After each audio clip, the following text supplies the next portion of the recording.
it's so, I mean, it feels suddenly like we made it yesterday. It seems like it accelerated, but it's so exciting to have people see it, and nerve-wracking and vulnerable, and I just hope people like it. But yeah, it feels great. What isn't an OMG moment in the show? Very like, real. there's so many turns in the show. You think it's gonna be one thing, and then you're like, wait, but what? Yeah. Huh? Up and down What's going roller coaster on? ride. No. All around.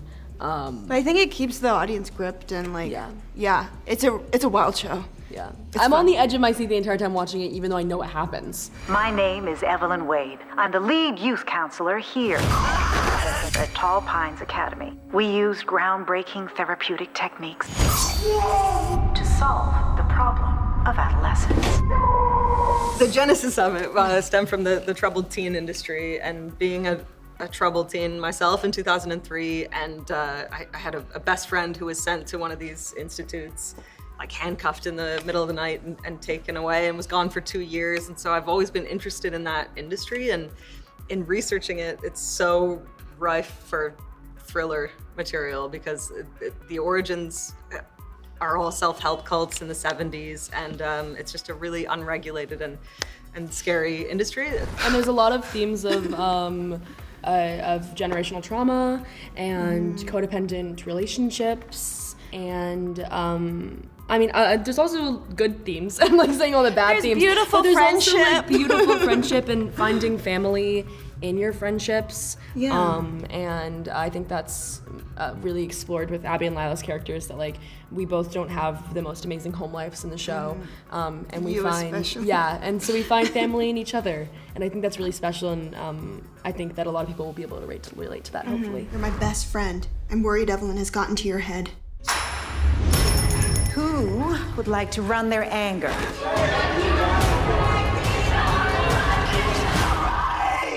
This place is bad, dude. I mean, like, as a teenager, everything feels so visceral. Like, everything feels like it's the end of the world, it's crashing. And sometimes you just need that friend. Like, your friend is your lifeline when you're a teenager. It's like the person that you can be the messiest, loving, sweetest, craziest person around. And I think our show really represents that craziness of teenage life. 100%. Yeah. It's really fun. It's really fun to get to do that with somebody that I call one of my best friends in real life anyway. So like, it's really great. Speaking of friendship, Sydney, what happens between Abby and Lila at the very end, with Lila deciding to stay at Tall Pines and Abby still going off on this adventure by herself? I mean, she said she was going to come back for her. Do you think she actually can? Who knows? Gonna come back for me? Who knows? But I think the beautiful, like the one line that I love that she says, I think she says something like, I don't want to do this without you. And I think if it happened at the beginning of the show, she would have said, I can't do this without you. Yeah. So these characters grow so much, and because they're like really codependent friendship at the beginning is so like, we need each other. They grow up, and I think it's just a beautiful connection that they have, and they have to grow apart in order to really love each other together, so. Yeah, no, that last scene, none of those were fake tears.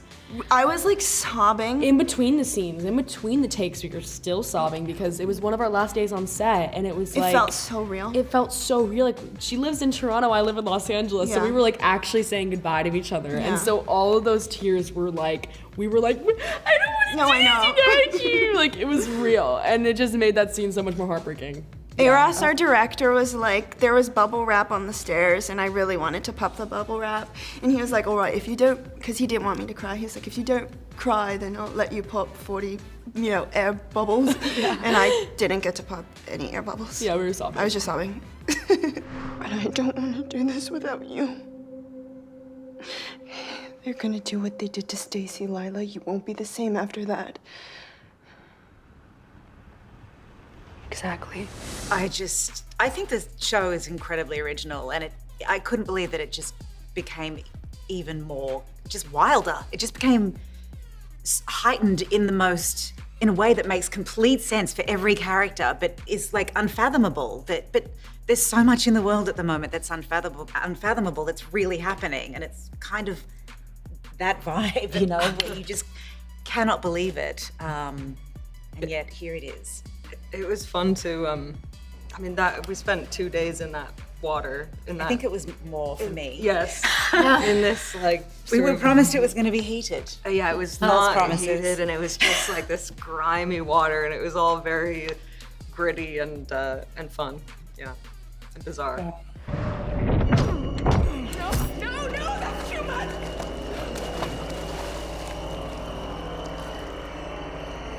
Evelyn is such a wildly layered character. Who was she to you? I mean, a master manipulator, control freak, healer, caring, earthy, kind of focused truth seeker. Really an incredible human with such an inflated ego and really good intentions, but that have been poisoned somewhat. Yeah, fun to play. Would not like to meet her. Yeah. Do you guys describe her as a villain? Because she is a healer, but she's also traumatizing. Yeah, I think She's the villain of the story. Yeah, She doesn't wear a cape. Yeah. yeah, she like all villains, she believes in what she's doing. She just lacks self-awareness and For somebody who's so aware, Yeah. to get it so wrong is incredible. But I think also for Laura, she is emotionally trying to pursue you to also right your wrongs, and I think that she's more than a villain. absolutely, yeah. Holds more power than just a villain. She's much greater than that. Yeah. There's so much built-in reverence because she's been in that position for so long that she literally gets away with, well, not literally, no, I shouldn't let anybody, but like gets away with so much because she's just treated like some kind of demi-goddess. Yeah, I mean, there are so many people who enable her and are complicit and who support her and do her bidding and dirty work. So I think there are a lot of villains in the story, but yeah. What was your reaction when you read the finale? And even that sequence where Alex is thinking they're gonna go with Abby? Can you explain that to me a little bit? Yeah, that dream sequence is so weird. Eh? Like, it's so bizarre. And I got to hold a real baby. I was like, oh. But no, I don't know. Like, I feel like it's so badass that she's just like, okay, peace out, y'all. Like, I'm going. And she has, you know, people just leave. But I don't know. I think it's a testament to who she is. And I mean, at the beginning of the show, Lila literally sees her friend in a hole. And instead of like, you know, maybe getting some rope or a ladder, she's like, I'll just jump into the hole with you. I think Abby's a little bit more pragmatic and is like, maybe I should get some help. Yeah. So yeah. And then for Lila to make the decision of staying in Tall Pines, I mean, why do you think she chose that, and what do you think of that decision? I mean, I think that in her mind, she's just trying to make the best decision possible. I think that going off of what Sydney said, her entire life, she has just kind of jumped into everything, and she's not the most logical person with a lot of decision making. And so I think throughout the series, she's trying to better herself. And I think that Evelyn has gotten into her head by using a lot of manipulation tactics to make her feel like this is the only place that she'll belong.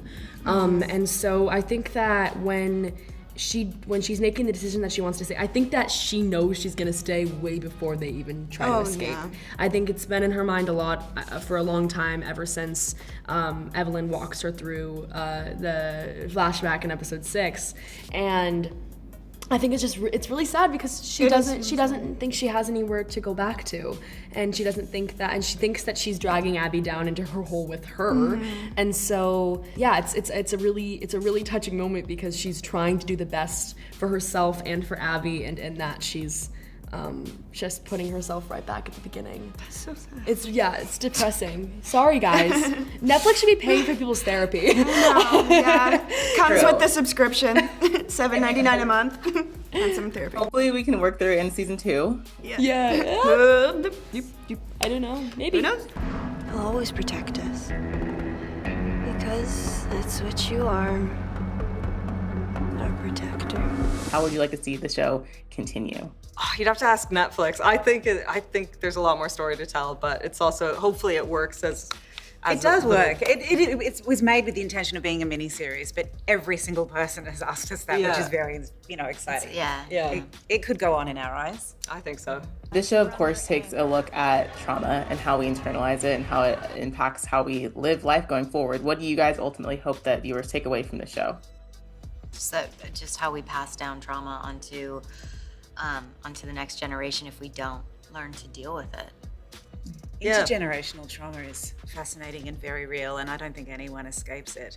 But the story's set around this facility that parents entrust their kids to, and I mean, society on the whole tends to want to get people to conform and not be who they are, and depending on what makes you up inside, you either roll over and become someone and don't discover who you might have been. And this is the story and the guts of these young girls who, they push it and they want to strive for their individuality. It's actually very inspirational.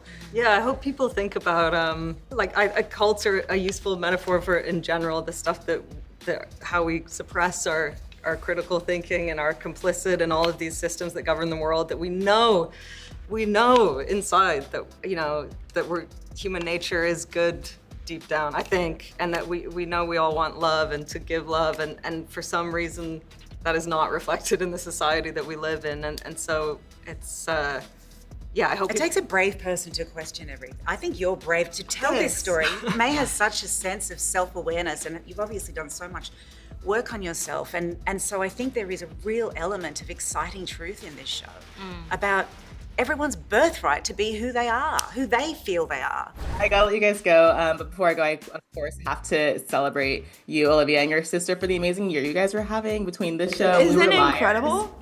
Oh my gosh, how special is this year for both of you? And I imagine you were a crazy fan of We Were Liars too. Please oh my gosh. Okay, no, that is a show that needs therapy after. If anything, that is it. I knew the entire story, and I don't think I've ever sobbed harder in my entire life than watching the end of that show.